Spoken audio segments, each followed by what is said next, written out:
కావచ్చు. ఓడిపోయానని చింతించుకు. నువ్వు గెలవాలనుకుంటే మళ్ళీ ప్రయత్నించొచ్చు.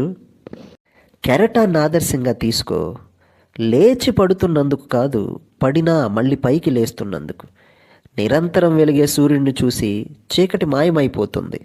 అలానే నిరంతరం శ్రమించేవాడిని చూసి ఓటమి భయపడుతుంది. నిన్ను తీర్చిదిద్దేది నీకున్న సౌకర్యాలో, సంపదో, బలమో కాదు, నీకున్న ఆలోచనే. నువ్వు జీవితంలో ముందుకెళ్ళాలి అంటే ముందు నీ ఆలోచన విధానం మార్చుకో. ఏదేమైనా సరే ఓర్చుకోవటం నేర్చుకో. ఓర్పు అనేది ఎంత చేదుగా ఉంటుందో దాని నుండి వచ్చే ప్రతిఫలం అంత తియ్యగా ఉంటుంది. ఏదైనా ఆలోచన స్వీకరించు. దాని గురించే కలగను, దాని గురించే ఆలోచించు. నీ నరాల్లో ఆ ఆలోచనను జీర్ణించుకుపోయేలా చెయ్యి.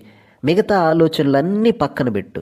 ఇలా చేస్తే విజయం నిన్ను తప్పక వరిస్తుంది.